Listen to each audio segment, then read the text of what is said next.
Muy buenos días, estamos aquí en Expreso TV Digital descubriendo la verdad y tenemos una serie de acontecimientos en los últimos días. La semana pasada el señor Vizcarra nombró un nuevo gabinete y ha habido pues una serie de manifestaciones de cuestionamiento a los ministros porque como que no tienen ninguna experiencia, la mayor parte de ellos en la cartera para el cual los han designado ministros de Estado, empezando por el Premier, por Salvador del Solar, que para ser primer ministro se requieren pues condiciones de no solamente de conocimiento de gestión pública, sino una experiencia en lo que es el gobierno de la nación, el manejo de la administración pública, que él no la tiene. Pero además, el señor Roque Benavides de Confiep hizo un comentario de que esperaban pues una persona que tuviera una mejor preparación porque hay un sentir de vacío de políticas públicas, de medidas económicas para reactivar la economía y que lamentablemente no avisoran un cambio en las políticas del gobierno con un primer ministro que no sabe cómo hacerlo. Entonces, frente a esta situación, han aparecido otras comunicaciones, por ejemplo, una de los colegios de ingenieros del Perú, que yo lo tengo acá. No sé si lo pueden poner en pantalla, las comunicaciones de los colegios de ingenieros del Perú, Consejo Departamental de Ayacucho, hay otro pronunciamiento del Colegio de Ingenieros del Perú de Puno, hay otro aquí, dice señora Fabiola Marta Muñoz Dodero, renuncie, ministra de Agricultura, ¿no? Y lo plantean los colegios de ingenieros del Perú. Pero ¿qué es lo que dice? Que la señora pues no tiene ninguna experiencia en el ámbito agrario, que lo único que tiene es una maestría en género y que hay infinidad de ingenieros agrónomos con una larga experiencia en agricultura, en el campo, y que cómo es posible, ¿no?, que ellos se sienten maltratados, de que a los profesionales que están preparados para poner el pecho por el Perú, ¿no?, y tratar de sacar adelante las políticas públicas que realmente necesitamos, no los llaman, y que están llamando a gente que tiene pues maestrías en género, porque esto es una tendencia que se repite además en diferentes carteras, o sea, en diferentes sectores. Ustedes revisan, la mayor parte de mujeres ministras ahora tienen maestrías en género, y ustedes se preguntarán, ¿y por qué maestrías en género? Porque el gran objetivo de este gobierno es cumplir las políticas de género, imponer la ideología de género en todas las políticas públicas, como es el dictado de la ONU, de la OCDE, que es la Organización para la Cooperación y Desarrollo Económico con sede en París, y que es lo que está motivando que no importen pues ministros muy ilustrados en cada sector de la administración pública, porque como estamos siguiendo un plan elaborado en París, por el club de París, que es la OCDE, y que su nombre informal es Club de París, entonces no necesitamos pues grandes estrategas de gestión pública porque ya nos están dictando los pasos de cómo gobernarnos en materia política, económica, social y cultural. Entonces esto a muchos le puede parecer, gente que no sabe de temas de Estado, le puede parecer, bueno, pues estamos siguiendo un plan con el Club de París, pero esto lesiona el artículo 43 de la Constitución, que establece que el Perú es una república soberana, independiente, y que no puede pues someterse a dictados de ningún gobierno extranjero, agrupación extranjera, ente extranjero, a nadie que esté fuera de la esfera de lo que es el orden constitucional y legal peruano. Vale decir que los artículos 44 y 45 de la Constitución establecen los parámetros que tienen los gobernantes para gobernar el país.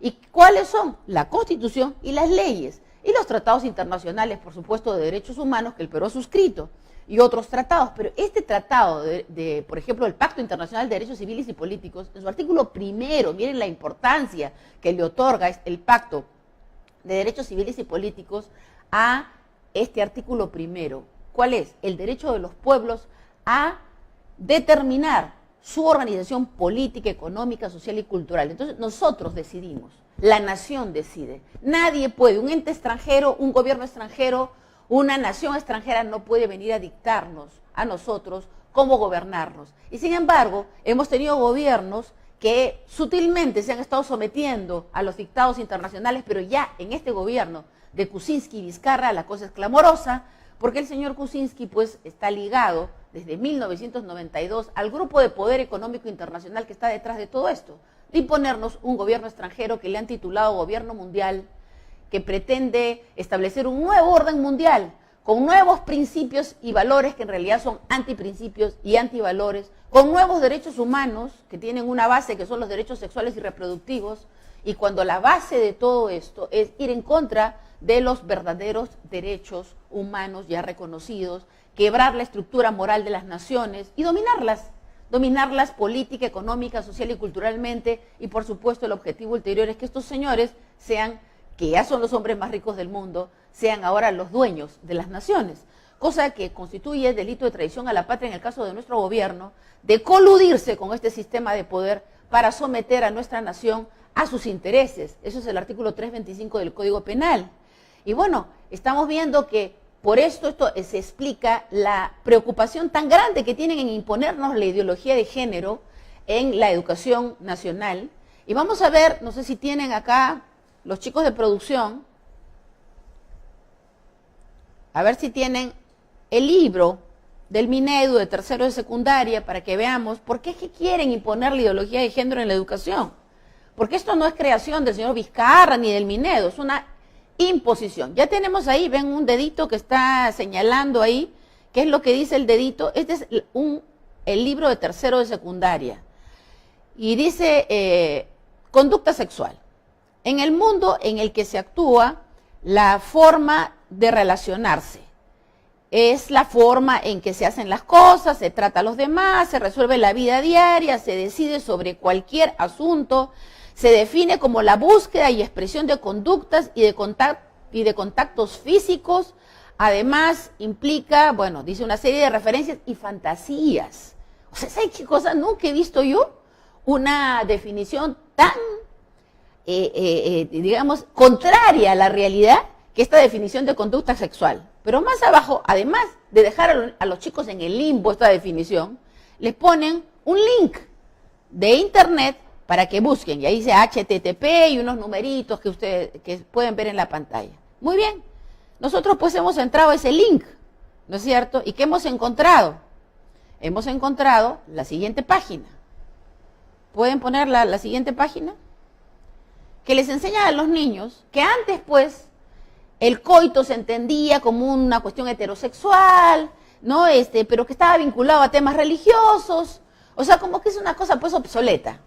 Pero que ahora existen, ¿no?, nuevas formas de expresión sexual, y miren lo que dice, el coito anal es una práctica que está cobrando fama en nuestros nuevos gustos, en lo referente a relaciones sexuales, consiste en la inducción del pene en el ano, tanto en relaciones heterosexuales como homosexuales. Y por supuesto lo presenta esto como una cosa absolutamente normal para niños de 13, 14 años que están en tercero de secundaria con todas las hormonas encima y que se relacionan principalmente con los niños de su propio sexo. Es la edad en que psicológicamente los niños se sienten proclives a estar las niñas jugando con niñas, porque además el tipo de juegos que les gustan a los varoncitos y a las mujercitas son diferentes.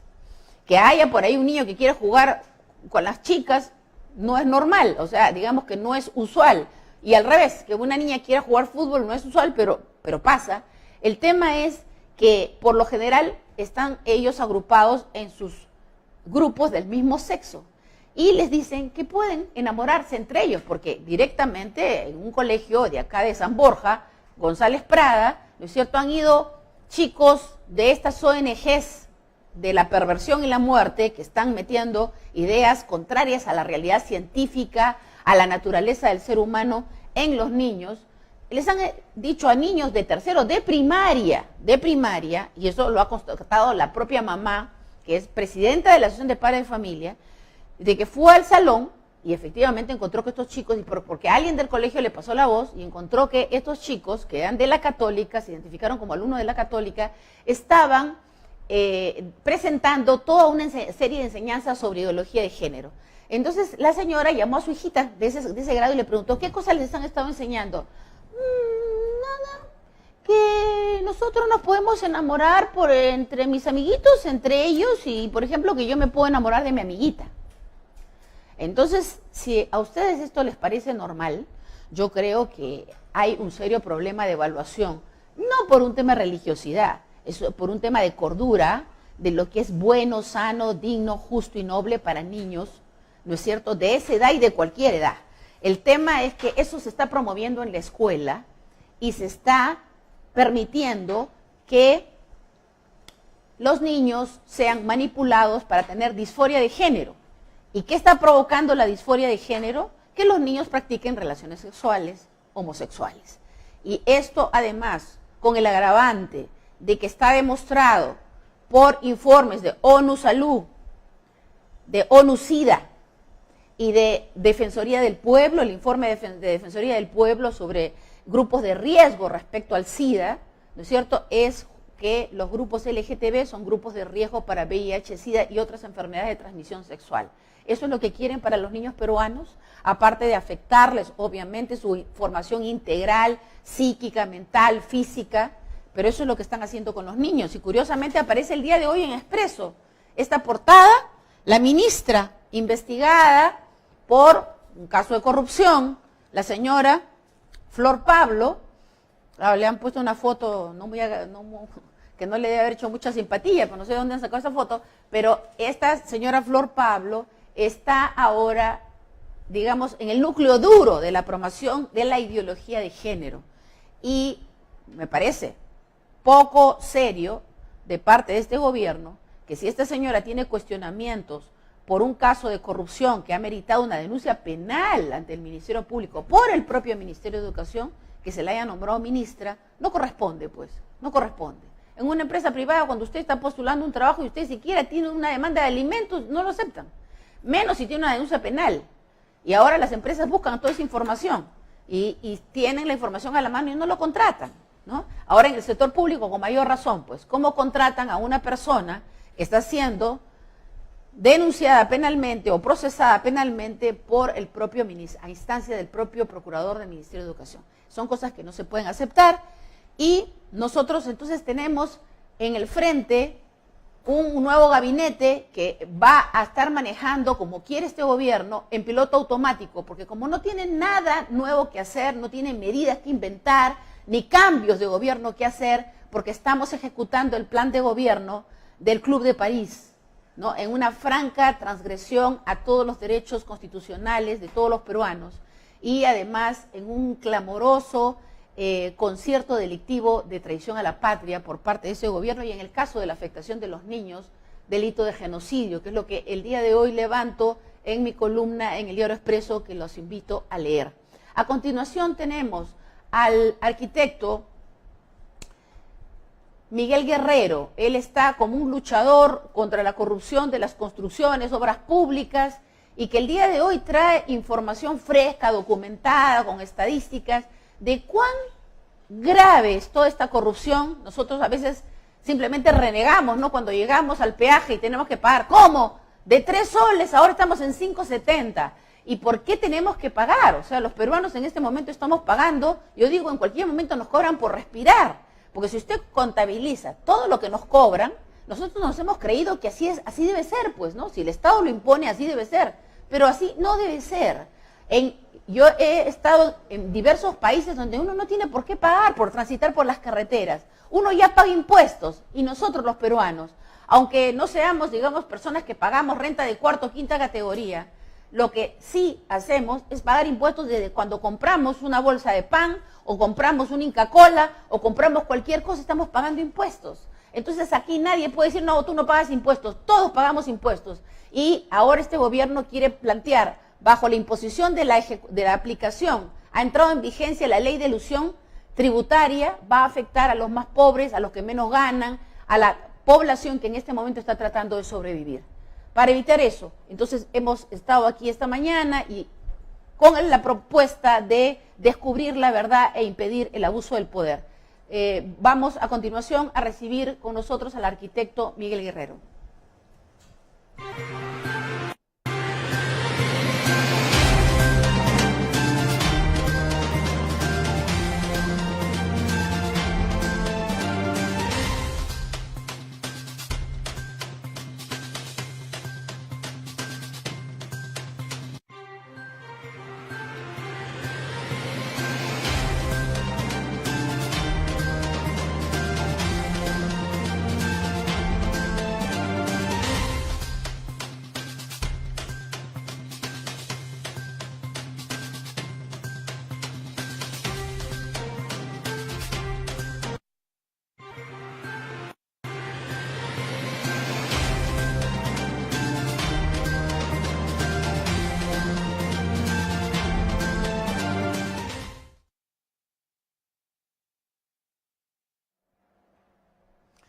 Arquitecto Miguel Guerrero, muy buenos días. Muchas gracias por aceptar nuestra invitación.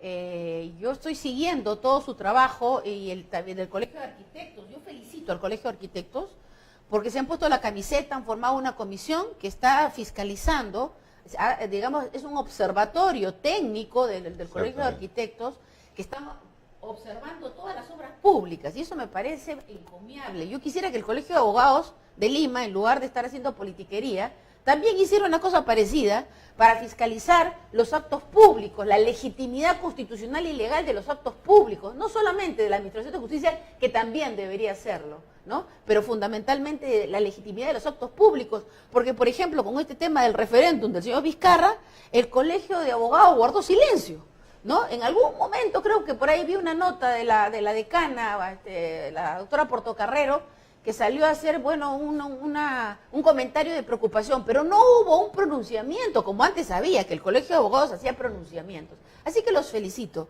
Esta mañana usted nos trae información sobre cuál de las obras públicas, estas que están en este momento cuestionadas. Doctora Mejía, buenos días. Muchas gracias por la invitación. Antes de responderle la pregunta, quiero felicitarla primero. La vi en la entrevista con Rafael Rey en Willax TV. Sí. La felicito doblemente porque fue una entrevista muy clarificadora, muy poca gente lo hace, creo que usted es la única que lo hace en este país. De estar hablando la verdad. Decir la verdad. Yo creo que la gente tiene miedo, Es muy ¿no? importante eso, Sí. muy importante.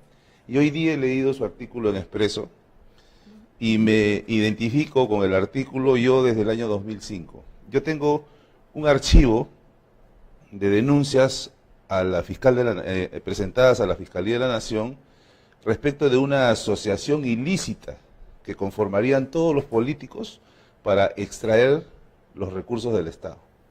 Y todas esas denuncias, que son como 12 denuncias, en las que están involucrados todos los presidentes y los que ahora están involucrados en los procesos que a raíz del abajato los han comprometido, están en esas denuncias. ¿Y dónde las ha presentado? ¿La Fiscalía de la Nación? Sí, tienen resolución de archivo. Ah, tienen resolución de archivo, pues es bien grave eso. Por eso, se las voy a traer en algún momento, se las voy a presentar, ¿por todas qué? las tengo ahí. ¿Y la podemos volver a presentar? Claro que sí, también, además. Bueno, ese es vamos a ver qué cosas hace Zoraida Ábalos. Exactamente. No quería dejar de mencionar eso, pero en realidad, aparte de los documentos que les voy a mostrar, nuestro problema como país radica, y la solución al problema de nuestro país, radica en que nuestros políticos y nuestros funcionarios públicos recuperen la vergüenza. ¿Usted cree que es posible? Tengo la esperanza ¿Que alguna sí. vez la han tenido? Porque para recuperar algo uno tiene que haberla En tenido. todo caso, Sí. los que están en este manejo, y tengo amigos, usted también tiene amigos en el grupo de políticos y funcionarios, den un paso al costado para que nuevas generaciones puedan asumir con vergüenza esas tareas. El problema es que nuestros políticos han perdido totalmente la vergüenza. Lo que sucede en el país es escandaloso, es absolutamente escandaloso. No, y lo peor de todo es que este gobierno ya ha pasado ya al lindero de ¿cómo podríamos llamar esto? Del cinismo institucional público y Así máximo. es, ¿Por qué? así es, Porque así están es. emitiendo decretos legislativos para encubrir su corrupción, o sea, Así dándole es. visos de legalidad a la corrupción. Exactamente. Y yo digo que la Fiscalía de la Nación no tiene una área que hace un seguimiento de todos los dispositivos legales que emiten el gobierno y las diferentes instancias públicas para justamente darse cuenta y de oficio iniciar una investigación. Ayer apareció el procurador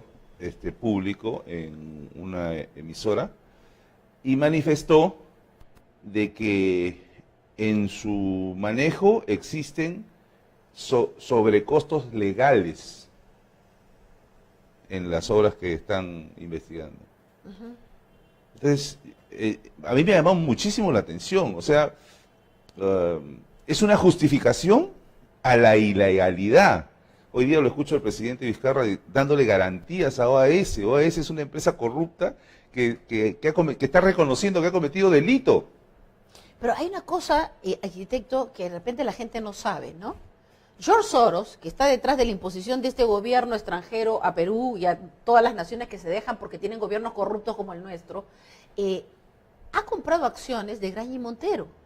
Imagínese. Entonces, esto explicaría ¿por qué este gobierno está tan alineado con apoyar a Odebrecht, por apoyar a Graña y Montero, por apoyar a todas las consorciadas? Porque están ellos también metidos. O sea, yo nunca he visto que la gente, la clase política, sea tan ingenua de permitir que gente que esté involucrada en un grave caso de corrupción, de una magnitud que ha comprometido los recursos públicos por millones de soles, ¿cómo es posible que les estén permitiendo a ellos mismos negociar los acuerdos? Porque a mí no me van a decir, no, que es cosa del fiscal. El fiscal simplemente recibe la propuesta. Es una pieza. Es una pieza y el procurador es una voz del Ejecutivo.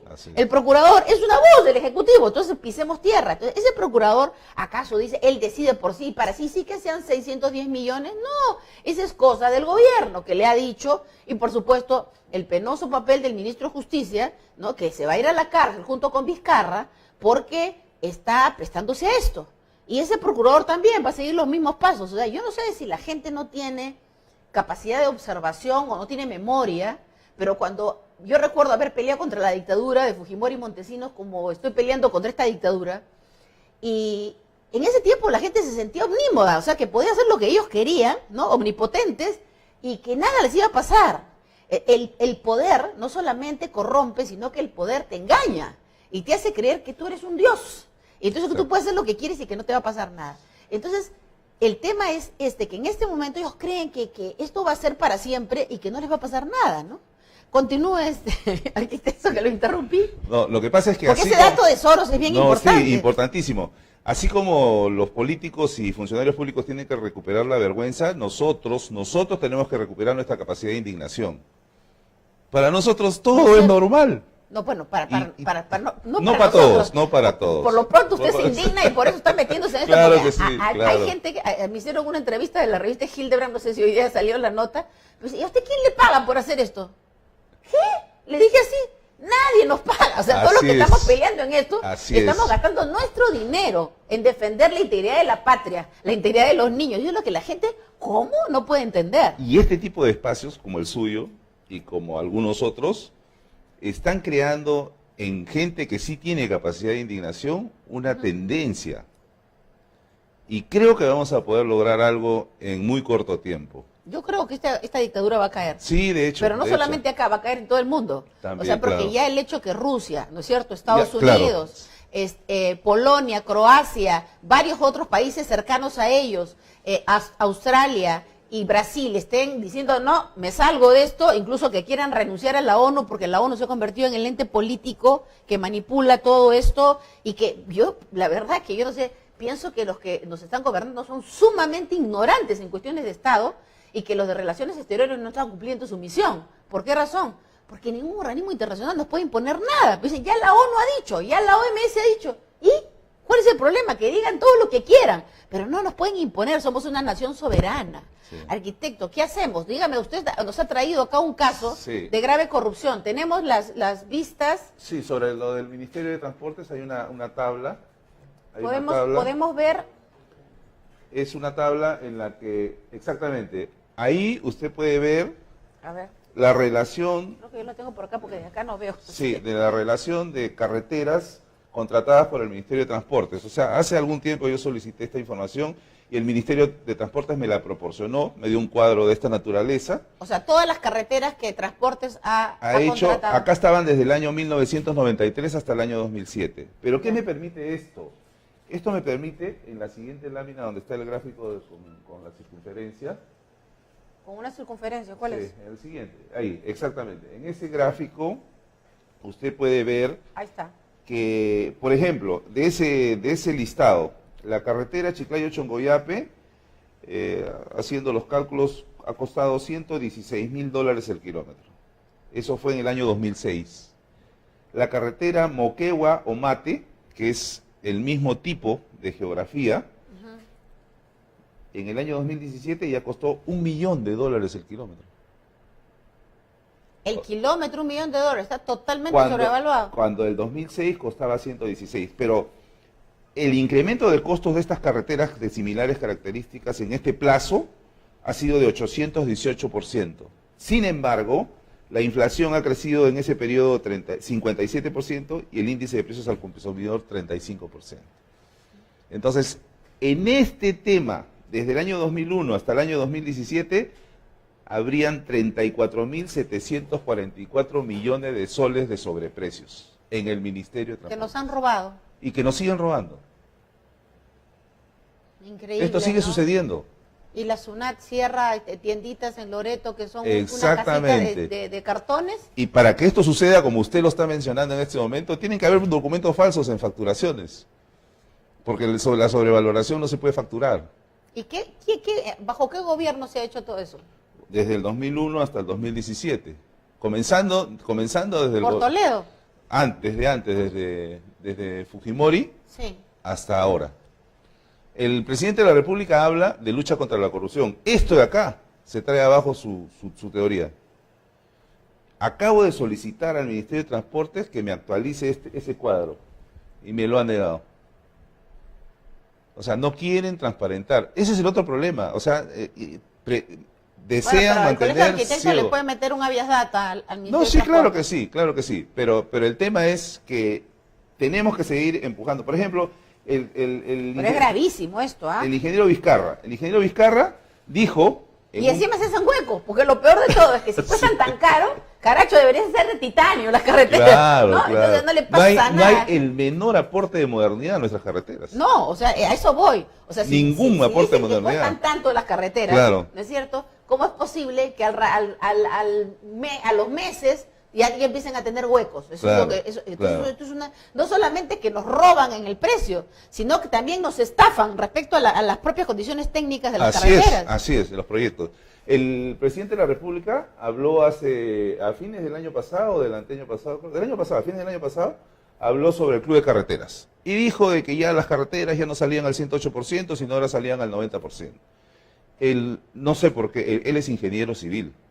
El presidente de la República es ingeniero civil y ha sido constructor, tanto así que ha salido Sabe de apoderado, muy bien estas cosas, claro. ¿no? Ha sido apoderado.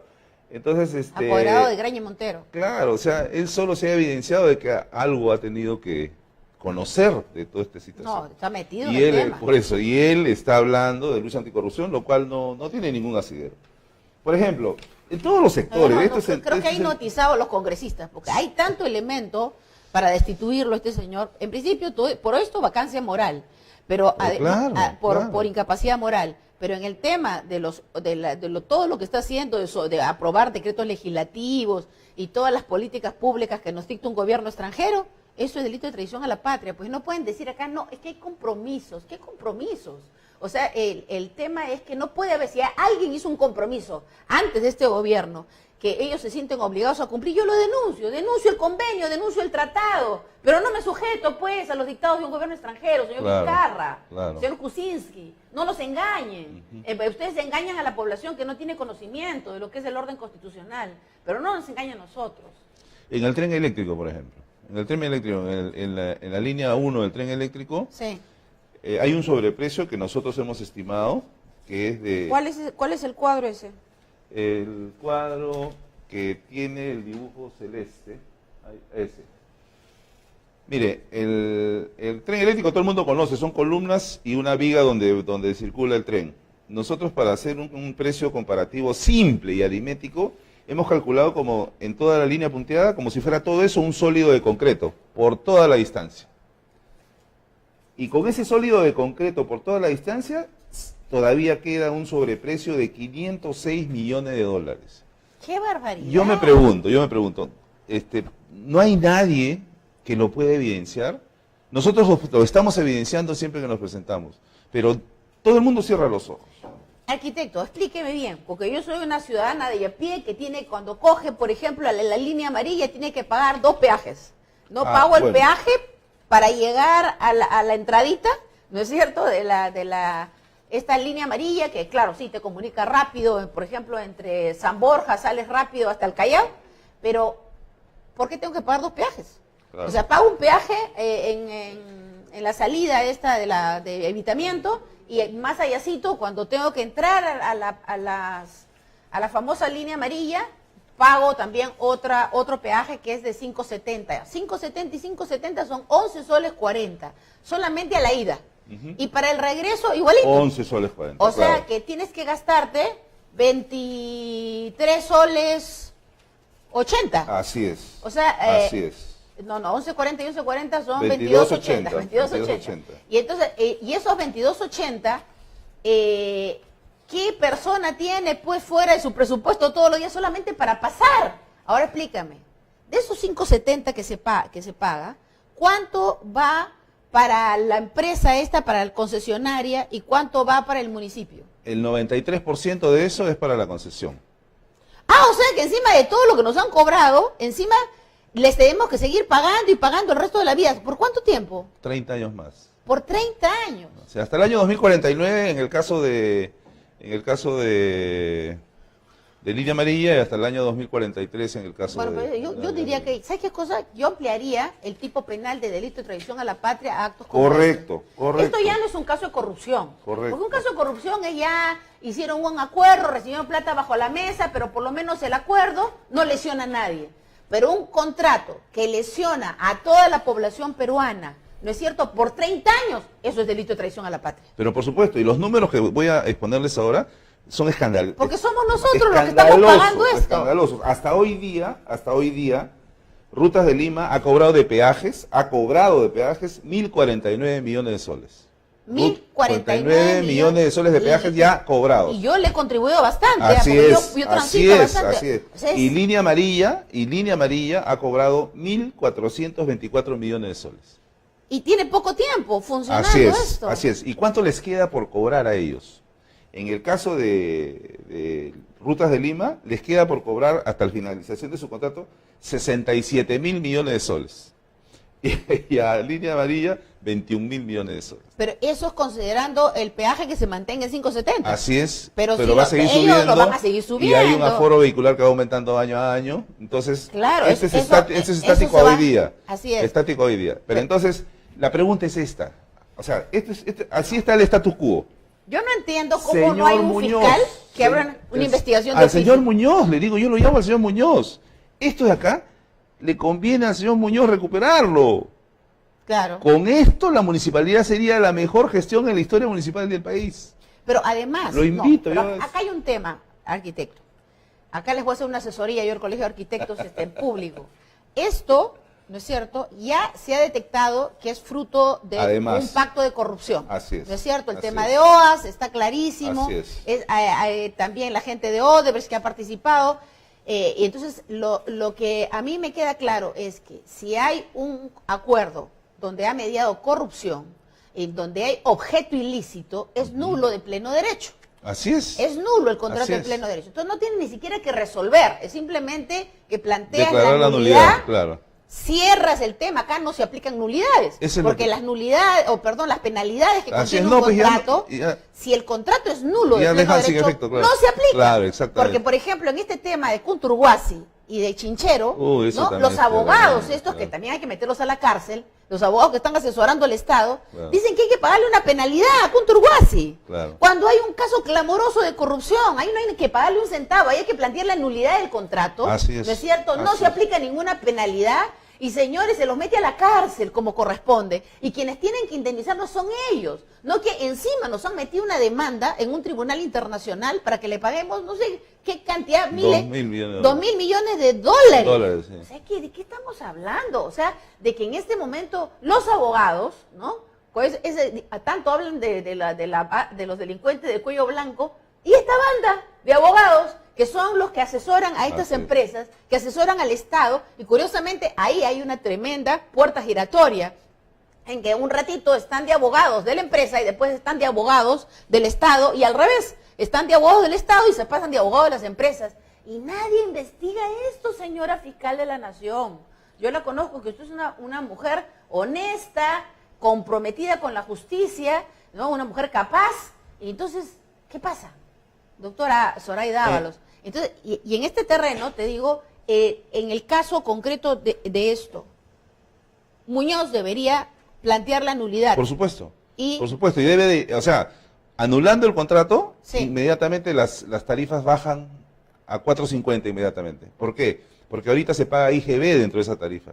Al regresar el peaje a la municipalidad, ya no se paga IGB.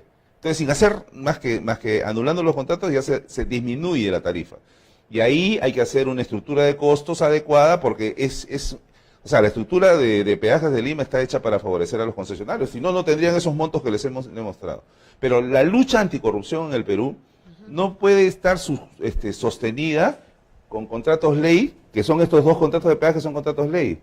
Pero son contratos ley que provienen de actos de corrupción. ¿Qué país va a defender contratos ley que provienen de actos de corrupción? No, y encima nos aprueban leyes, ¿no es cierto?, para permitir que estas empresas corruptas sigan trabajando en el Perú y los peruanos les sigamos pagando para que paguen su indemnización. Otra cosa, más grave todavía. Sí. Aparte de todos estos números, estas dos empresas han vendido sus acciones de su empresa. O sea, en un sistema así bastante extraño y beneficioso para ellos, sí, ellos pueden vender sus acciones y al vender sus acciones están vendiendo 30 años nuestras pistas, pues, ¿no? Y por eso es que Soros está comprando las acciones. Por eso, claro. Entonces, Pero todo esto es yo estoy viendo que al final los tentáculos de Soros están penetrando en toda la vida del país y lo peor de todo es que hay gente como Gustavo Gorriti, ¿no?, que yo siempre lo he apreciado como un buen periodista, pero que ahora, discúlpame Gustavo, pero sí, tienes un comportamiento muy extraño, ha sacado un artículo pontificando a George Soros, que está haciéndole daño al mundo, que hay países donde han prohibido sus ONGs, la que financia justamente al IDL, la Open Society y otras más, que están destruyendo no solamente la estructura moral de los pueblos, sino están quebrando la integridad, promoviendo el terrorismo y haciendo una serie de cosas como está pasando en Perú. O sea, lo que nos están pasando en Perú, lo que nos están haciendo desde el gobierno es porque el aparato de poder económico, cuyo vocero es Soros, nos está haciendo todo esto. Y entonces, ¿cómo es que nosotros podemos permitir pacientemente, arquitecto Guerrero, que esto esté pasando? O sea, yo veo que muy pocas personas son las que están preocupadas con enmendar esto. Y si alguno se da cuenta, dice, bueno, pero yo qué cosa voy a hacer. Yo le digo que este es un momento de definiciones donde los peruanos tenemos que dar un paso adelante. O salimos a defender a la patria o nos colonizan, nos terminan de colonizar y no lo podemos permitir. Yo quisiera comentarle sobre el tema de la venta de acciones de estas dos empresas. Yo recuerdo en mi vida personal y profesional que cuando una persona es denunciada penalmente por un acto presuntamente delictivo, todos los actos administrativos que se comprometan en ese acto delictivo quedan sin valor. Por ejemplo, cuando una persona es denunciada penalmente, lo primero que hace es vender su casa, ¿no? Pero si esa venta de la casa es posterior al acto delictivo, se la anulan. Bueno, eso tiene que suceder con la venta de acciones de estas dos empresas. Y no lo han hecho. Y con eso, estas dos empresas corruptas han obtenido 8.500 millones de soles más a estos números. 8.500 millones de soles. De repente nosotros hablamos de los miles de millones y sí sabemos exactamente de qué se trata. No sé si nuestra audiencia puede percibir la barbaridad de dinero que significa eso. Y lo peor de todo, que esa barbaridad de dinero la pagamos nosotros. Exactamente. O sea, nosotros, usted señor, señora que nos está mirando, ¿no es cierto?, va a tener que pagar todo ese préstamo. ¿Por qué no subieron los impuestos? Porque tenemos que pagar los 55.000 millones de dólares que se prestó Kuczynski en año y medio de gobierno. Esto es posible. Y este gobierno acaba de hacerse un nuevo préstamo, ¿no? ¿Quién cree que tiene que pagar? ¿El señor Vizcarra cuando salga? No, eso se queda para nosotros hasta que muramos. Tenemos que pasar y no, efectivamente nos iremos a la presencia de Dios, nos vamos a ir a la presencia de Dios. No creo que estos que están haciendo esto se vayan a la presencia de Dios, sinceramente, ¿no? Como José Paredes, que acaba de cerrar una iglesia que se llama Casa de Dios en Gamarra, ¿no? Es el único local que ha clausurado. Han hecho una intervención en Gamarra para ordenar, lo cual me parece bien que ordenen las cosas respetando el derecho de todas las personas, ¿no es cierto? Pero han cerrado, dice la iglesia, Casa de Dios, porque hay encontraron una señora con su ropa que estaba metida en la entradita de la iglesia. Yo lo que pienso es que esta señora estaba afuera y cuando ha visto que empezaban, se le ocurrió empujar sus cosas dentro de la entrada de la iglesia y eso es totalmente, digamos, evidente, no es evidente, no puede, no, y la señora ha dicho, usted está acá, bueno, si no sabía dar explicaciones, la señora se ha metido. Es un acto reflejo, claro. Y han cerrado la iglesia, han clausurado la iglesia. Pues yo le digo a Susel Paredes, qué pena Susel Paredes, ¿sabes por qué? Porque tú habrás cerrado la Casa de Dios en Gamarra, pero qué pena que Dios te cierre a ti la puerta de su acceso a su casa. Entonces, de tu acceso a su casa, eso sería sumamente lamentable. Espero que rectifiques, pues, porque lamentablemente, pues, toda esta gente que está con toda esta agenda de ideología de género, gente que está en plan de destruir el cristianismo en el país. Pero la agenda de ideología de género va paralela o complementaria a la corrupción. Exacto. Es sorprendente. Es que es una estrategia de quiebra de la estructura moral de los pueblos. Quieren quebrar los principios y valores de los pueblos con la ideología de género, que no solamente afecta a los niños, o principalmente a los niños, sino a toda la cultura social. Y es por eso que Salvador del Solar ha sido nombrado primer ministro, claro, porque como ministro de Cultura ha estado él prohijando todo el tema de la ideología de género en la cultura, incorporando programas en Canal 7, en diferentes lugares, hablando del género y pontificando el homosexualismo como que debe ser la conducta ideal para todos los seres humanos. Esto es algo, y yo discrepo muchísimo de que esto sea promover la igualdad entre el hombre y la mujer y el respeto a las personas LGTB. Yo tengo mucho respeto por todas las personas, sea cual sea su condición personal, y creo que lo que hay que enseñar a los niños es eso, a respetar a todas las personas, a que no las discriminen por ninguna condición, ni porque son chiquitos, grandazos, gordos, flacos, LGTB o lo que sea. No se puede discriminar a nadie. Pero para enseñar eso, tú no tienes por qué enseñarle a los niños a tener coito anal, ni enseñarle a los niños a masturbarse a los 4 o 5 años o a los 10 años en primaria y secundaria, como lo está haciendo el Minedo, o como lo está en este momento la señora Flor Pablo, está prohijando a través de la imposición de la ideología de género, siguiendo la corriente de los ministros de Educación que dicen que los está digitando Saavedra desde el Banco Mundial. Lo que confirma que esto es un proyecto de colonización del gobierno mundial. Ingeniero Guerrero, arquitecto Guerrero, ya le cambié de profesión, los felicito, sigan adelante. Gracias. Yo creo que tenemos que unirnos, todas las personas de bien de este país que quieran hacer algo por el país, que nunca, porque mira, usted está peinando canas, yo no las peino porque me las pinto, ¿no? Pero la verdad es que si hubiéramos querido meternos en política, nos hubieran metido en política pues hace muchísimo tiempo.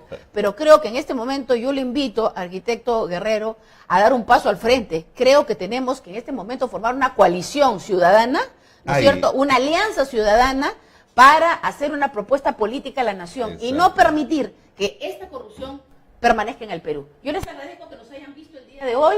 Estaremos el próximo jueves a las 9:30 tratando de descubrir otra vez la verdad aquí en Expreso TV Digital. El medio que en este momento significa una puerta abierta para poder decir la verdad. Muchas gracias a Expreso.